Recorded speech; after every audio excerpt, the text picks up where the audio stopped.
Am I the only one who finds the way we switch between characters extremely odd? Every time I pay attention to character switching, I go into existential crisis trying to figure out what in the world is this? Cloning. Cloning is the process of producing individual organisms with identical or virtually identical DNA either by natural or artificial means. Usually, in my theories, I explain the basic concept of the topic using science heavy words. This time, you may be a little bit confused. Hang in there with me, I'll show you how cloning and switching characters are linked.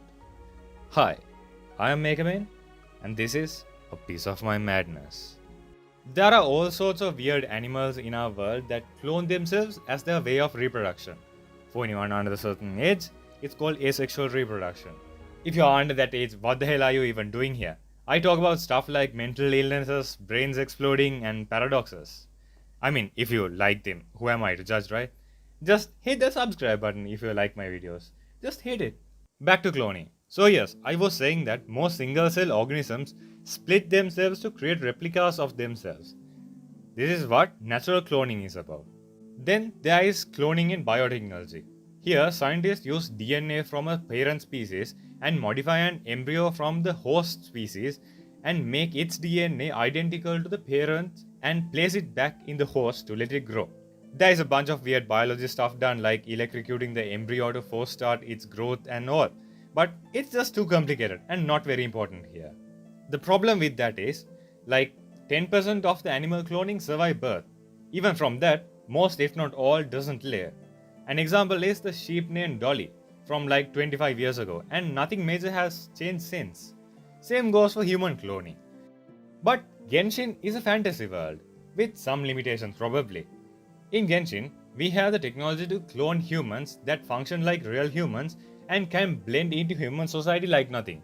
It's not science, but alchemy is kinda a pseudoscience that led the road to modern science.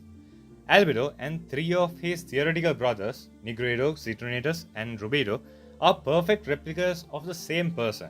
I don't know if anybody remembers this. A while back, Albedo said to us that the traveler is similar to him in a way. Like we are an artificial human like him, a clone of a mythical being, but without the human imperfection like in his case. Let's assume the twins are the perfect homunculi made from the understanding of both alchemy and modern science. Who is to say that we don't know how to make clones ourselves? Twins did travel to many worlds before this world. Because think about it. We can place 8 characters in the teapot to collect friendship EXP. It's not like that they just visit for one day and enter a cool time to say they left the teapot.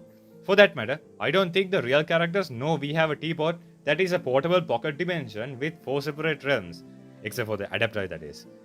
I can't show this at the time of recording this video. The devs decided to freeze the teapot editor for maintenance. I don't know what in the world they are maintaining for 3 whole weeks now. But here's the thing. We would think, oh well, if they are placed in the teapot, it's like giving them a vacation, right? Giving them rest. That is where things start to look weird. Removing the character from the teapot is what's called resting. Here's what I'm speculating. The characters in the teapot are the characters we switch into.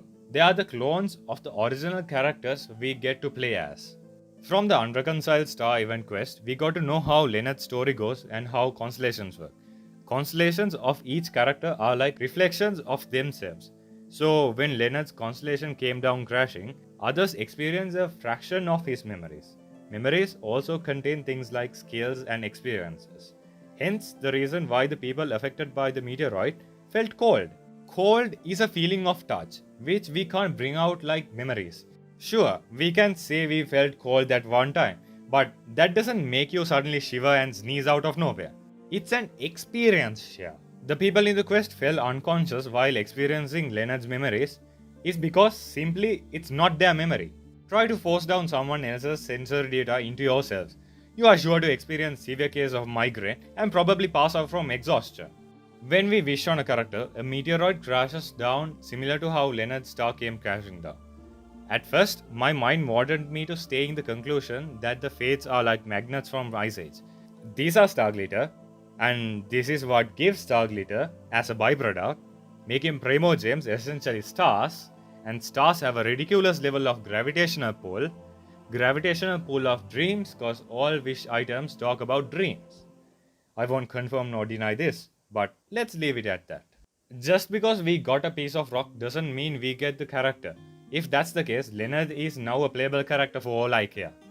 The description of intertwined fates say this: a fateful stone that connect dreams. Its glimmers can entwine fates and connect dreams, just as how its glimmer links star into the shape of a heart's desire.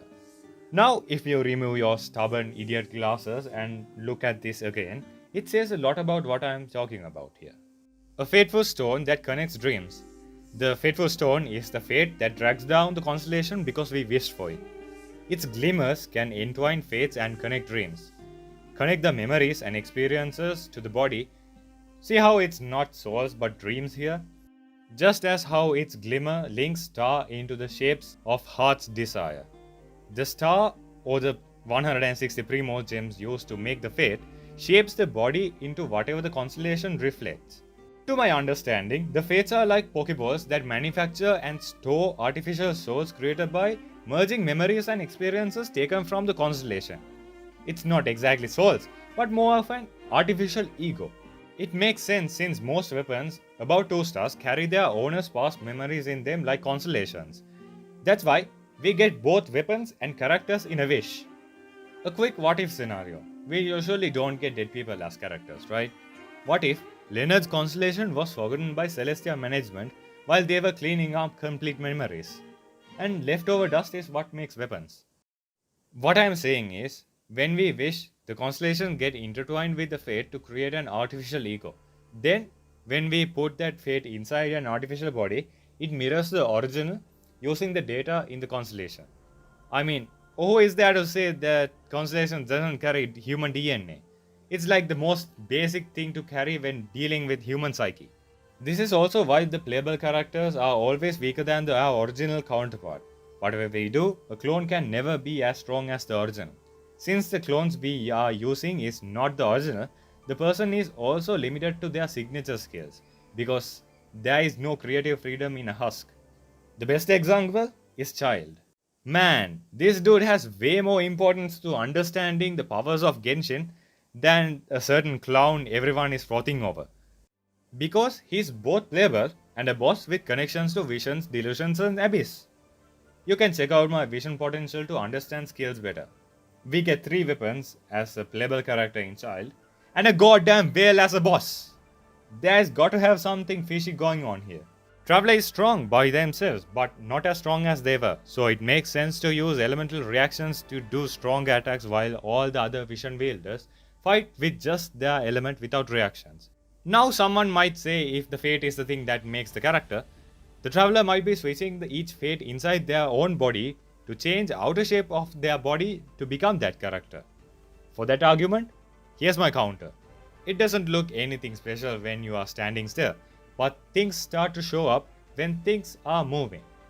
The characters you are switching into jumps down. It's not an exact jump, but for a split second, characters' hands and clothes go into the falling down animation. You can brush it off by saying it's nothing, but my job is to look into the science behind these small details. I got this idea while watching Scientific Railgun.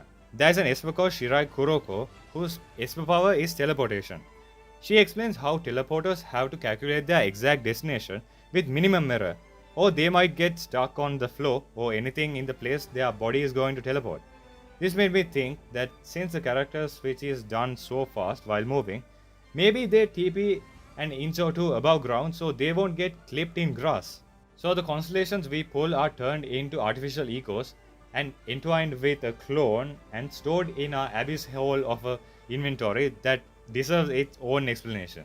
When we need to quick access these characters in a 4-party setup, the 4 individual characters are placed in a device that can teleport within 0.5 seconds of delay.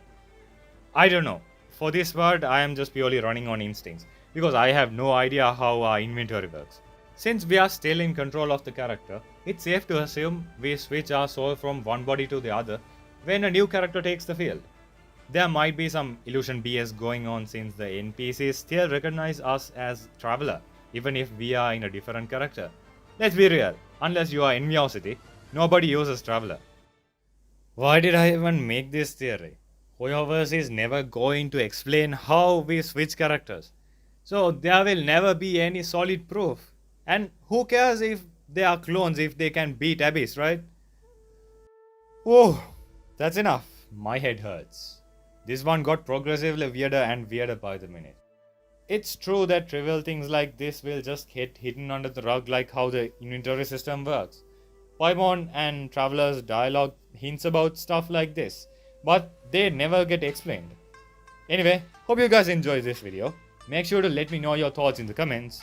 If you like the video, smash that like button and hit the subscribe button if you are interested in science heavy videos like this one that goes against the general understanding of Genshin lore. You can watch my video on the original Tendro Archon's second death here and a more light-hearted video on the possible new weapons here. Anyway, remember, this is just a theory in a random dude's head on the internet. Thanks for watching, and until next time, let your imaginations run wild.